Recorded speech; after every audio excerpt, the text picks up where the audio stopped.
بص يا معلم، قبل ما تكمل الفيديو ده انا عايز اسألك سؤال واحد بس.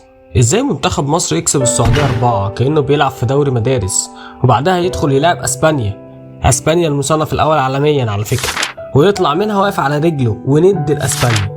ازاي فريق يلعب ب20 لاعب في ماتش واحد وما يحسسكش ان في حد غايب اصلا؟ ازاي منتخب يلعب من غير صلاح؟ تمام، فاكر انت باصل صلاح؟ المنتخب دلوقتي بيلعب من غير صلاح، ومع ذلك تحس ان في فريق عادي، فريق بجد مش لاعب واحد. ازاي بعد طرد حمدي فتحي بدل ما تقع تقوم تلعب احسن شوط في حياتك قصاد المصنف الاول عالميا؟ اللي حصل ده مش ماتشين وخلاص، ده تغيير شكل منتخب كامل. في الفيديو ده هقولك ايه اللي عمله حسام حسن وخلى مصر تبقى بالشكل الجامد قوي ده، مين اللعيبه اللي فرقت بجد زي مصطفى شوبير، مهند لاشين، وفتوح العالمي، وليه الماتش ده قدام اسبانيا ممكن يكون اهم من اي فوز. ولو انت فاكر ان اللي حصل ده صدفة استنى بس لما نكمل. نصيحة منك لفتوح ورفاقه مش لوحده في مواجهة لامين يامال. فتوح اصلا مش عايز نصيحه، لان فتوح شخصيه ما بتخافش خالص تماما يعني. هو فتوح واثق من نفسه كويس قوي، لكن ما تثقش في نفسك قوي قدام هذا الرجل يعني. بص يا معلم، تعال اقول لك حكايه كده، لو حد قالها لك من غير ما يشوف الماتش هيقول لك ان ده خيال علمي مش كوره. انت رايح تلعب السعوديه اللي الدنيا كلها بتتكلم عن الدوري بتاعها، النجوم والفلوس والمشاريع والاعلام اللي عامل كانه بقت البرازيل الجديده، تقوم داخل عليهم تقول لهم السلام عليكم وتديهم 4 درس خصوصي. ده انت خليتهم يفتحوا كشك عصير قصب على الخط من كتر ما كانوا بيجروا وراك. ده معناه ان في حاجه بتحصل. منتخب مصر بقى ليه شكل، بقى ليه شخصيه اخيرا مع حسام حسن. اللي حصل ده مش مجرد فوز، ده ستيتمنت، اعلان رسمي ان منتخب مصر رجع يلعب كوره، مش بيشارك وخلاص، لا رجع يبقى عنده شخصيه بجد. لما تبقى تكسب منتخب زي السعوديه بالاداء ده وبالراحه دي ومن غير ما تحس انك مضغوط اصلا، يبقى انت وصلت لمرحله انك بتتحكم في الماتش بشكل كبير، مش بتتفرج عليه زي زمان. ده بالظبط اللي كان ناقصنا سنين وسنين. احنا كنا بنلعب على رد الفعل، حاليا احنا الفعل خلاص. انت في الماتش ده لعبت بحوالي 20 لاعب، والله 20. يعني لو كان في واحد معدي من جنب الاستاد كان حسام حسن ممكن يشاور لي يقول له تعالى العب نص ساعه. وده مش هزار، ده معناه ان بقى عندك دكه تقيله، عندك بدايل، عندك منتخب. ودي حاجه كنا بنعيط عليها من سنين، كنا بنقول والله لو فلان اتصاب هنلعب بمين، لو صلاح اتوقف هنعمل ايه. دلوقتي العب يا معلم، كله جاهز، كله داخل عارف هو بيعمل ايه. طب وبعد السعوديه تروح تلعب مع مين؟ مع اسبانيا. ايوه اسبانيا، مش اي حد، المصنف الاول عالميا والمرشح الاول لكاس العالم. الفريق اللي بيلعب كوره الناس بتقعد تتفرج عليه عشان نتعلم منها. يعني انت كده داخل تلعب مع احسن فريق في العالم، مش هزار، مش يلا نجرب، لا اختبار حقيقي، اختبار يقولك انت وصلت لفين. وهنا بقى الناس تقولك اصل يا عم ده ماتش ودي، او اسبانيا مش مهتمه، او الكلام اللي بنقوله كل مره عشان نهرب من الحقيقه. لا يا حبيبي، الحقيقه انك لعبت ماتش تقيل قوي، ماتش بيقيسك بجد، وشفت فيه منتخب مصر عامل ازاي وهو بيهاجم وعامل ازاي وهو بيدافع.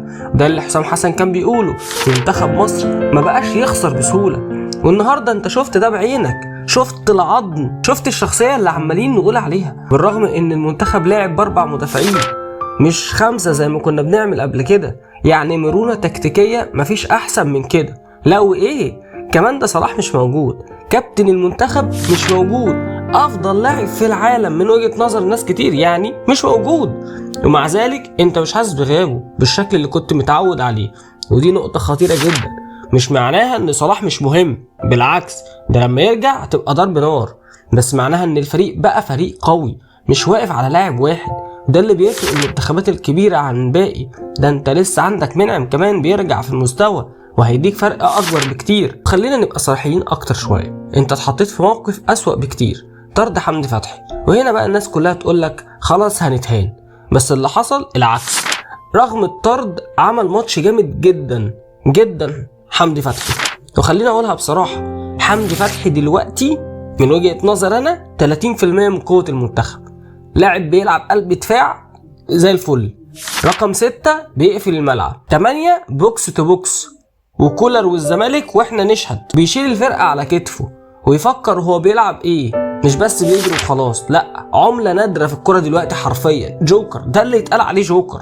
طب وبعد الطرد انت خفت؟ لا طبعا، ده انت لعبت شوط اول عالمي، قفلت كل المفاتيح اللعب قصاد المصنف الاول عالميا، وكنت ندي ليه بل واخطر منه كمان، وكرة مرموش اللي في العارضة لسه بترن في ودني لحد دلوقتي.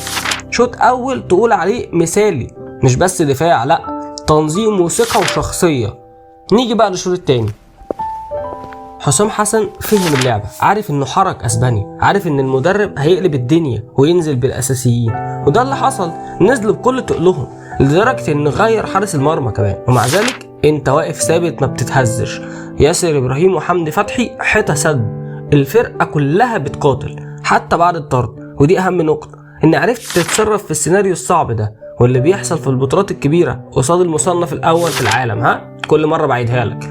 ومن هنا تيجي الفايدة بقى، انك لما تيجي تلعب في كاس العالم هتقابل فرق بنفس المستوى ده ويمكن اقوى، مع اني ما اظنش ان في اقوى من كده، بس انت دلوقتي عندك ريفرنس، خلاص عندك تجربة، تعرف تتصرف، عارف لما بتتزنق بتعمل ايه، وعارف انك تقدر تنافس مش راح تتفرج. وخلينا نتكلم عن مصطفى شوبير. مصطفى بيكبر بسرعة مرعبة، كل ماتش بيثبت انه افضل حارس في مصر دلوقتي. 6 تصديات لمصطفى، 4 منهم جوه ال 18 قدام احسن منتخب في العالم، يعني الراجل شايل ماتش لوحده، وكرة بدري دي لوحدها فيلم. وده يخليك تسأل سؤال، هو ليه دايما مش اساسي في الاهلي؟ ليه موضوع التدوير؟ مع كامل احترامي للشناوي وتاريخه يعني، بس مصطفى دلوقتي هو الافضل، وانه المفروض يكون حارس مصر في كاس العالم وبدون اي نقاش. ولو العرض اللي من النادي الاسباني اللي كل الناس اتكلموا عليه، وان زي ما ابراهيم عبد الجواد قال انه كان مسؤولين النادي في الاستاد عشان يشوفوا مصطفى، فمصطفى من وجهة نظري مان اوف ذا ماتش، وانا حاسس ان مصطفى نفسه يحترف وهو يستحق الصراحه. وطبعا ما ننساش مهند لاشين، مهند لعب ماتش ولا في الاحلام، قطع كور، ثقه، باصات نظيفه، لعيب بيلعب بعقل، ده اللي انت محتاجه في نص الملعب، حد يوازن ويفكر جنب مروان عطيه. نيجي بقى لعم الناس اللي ما بيعتمدش اسامي، احمد بيه فتوح. فتوح معروف عنه انه باك شمال هجومي اكتر، وعلشان كده حسام حسن بيلعب عليه محمد حمدي. بس لما تيجي تشوف فتوح قصاد المغرب مثلا، قصاد احسن لاعب في العالم وقتها اشرف حكيمي، عمل ماتش عالمي، وفي الماتش ده هو بيلعب على لامين يامال، وانت عارف لامين كويس بيعمل ايه في اللعيبه. احب اقول لك ان لامين لسه في جيب فتوح لحد دلوقتي، فتوح رافض يوديه التمرين مع برشلونه لحد ما يعترف انه تقيل عليه. بس بجد وبعيدا عن الهزار، لامين افضل مهاري في العالم وافضل لاعب في العالم، ما عداش من فتوح 1-1 طول الشوط الاول. ومش عايز اقول لك فتوح طلع منه بالكره كم مره، انت اكيد اتفرجت على الماتش، اداء دفاعي على اعلى مستوى، وده يثبت لك ان فتوح لما بيركز في الكره بس بيبقى احسن باك شمال في مصر بدون منافسه. ومش بس في مصر، لان صحيفه ماركا الاسبانيه منزله خبر ان نادي جيرونا هيقدم عرض للزمالك عشان يشتري فتوح، ودول مش البنك الاهلي، هم فاهمين قوي قيمه فتوح، وفتوح سنه صغير لسه كمان، وده هيفرق قوي في الصفقه لو تمت ان شاء الله. وهنا بقى لازم نتكلم عن حسام حسن ونديله حقه. حسام بيتحط في اختبارات صعبه كل مره ويعدي منها ويطلع لك بشكل جديد وبشكل اقوى كمان. انا بس عايز اوجه رساله اخيره لكل الناس اللي بتقول حسام حسن اخره كاس العالم وبعد كده هيسيب المنتخب. هو انتوا يا جماعه عايشين في كوكب تاني؟ الراجل عامل حاله وعامل روح، عامل منتخب الناس بقت بتحبه، اللعيبه مبسوطه، بيطلعوا افضل ما عندهم، لدرجه ان صلاح يطلع يقول ده احسن معسكر عاشه في حياته. الراجل عارف يتعامل مع اللعيبه لدرجه انه مخلي زيزو وامام وتريزيجيه وشوبير بيطلعوا نار بالرغم من الاداء المخزي اللي بيقدموه مع الاهلي. الراجل عارف انه يتعامل مع واحد زي مربوش بكل نجوميته، عارف يتعامل مع هيثم حسن ومخليه بيلعب مرتاح بالرغم من ان ده اول معسكر ليه مع المنتخب اصلا. فالسؤال هنا بقى، انت عايز ايه؟ عايز تهد كل ده وتبني من الاول، ولا تكمل على اللي اتبنى؟ لان ببساطه المشاريع الكبيره مش بتتبني في يوم، وده مشروع واضح انه ماشي صح يعني. خليني اقول لك القصه بشكل ابسط.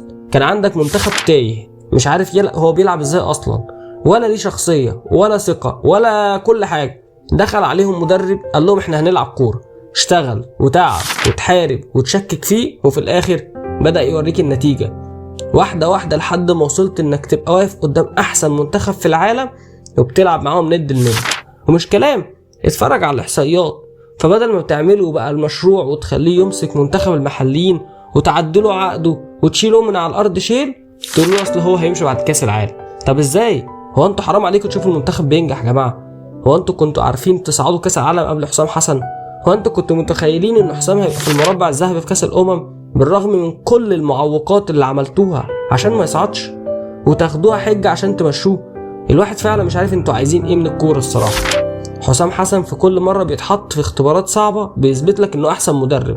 حسام حسن ما خسرش غير ماتشين 3 في اخر سنتين 3، بالرغم انك لعبت كل الاشاوس اللي موجوده في افريقيا وفي العالم. مش عارف ليه مصممين انكم هتهاجموه، الحسنه الوحيده اللي موجوده في منظومتكم الفاسده. وفي الاخر لو انت لسه بتتفرج ومش مشترك في القناه فدي فرصتك، اعمل سبسكرايب لكرة مانيا وفعل الجرس عشان الجاي مش عادي، الجاي منتخب بيرجع لمكانه الطبيعي واحنا هنبقى معاه خطوه بخطوه ان شاء الله. والسؤال دلوقتي يا صديقي، بعد اكتساح السعوديه والماتش العالمي اللي عملته قدام اسبانيا، تفتكر مصر هتصعد من دور المجموعات في كاس العالم ولا لا؟ اكتب لي رايك في الكومنتات وقول لي. سلام.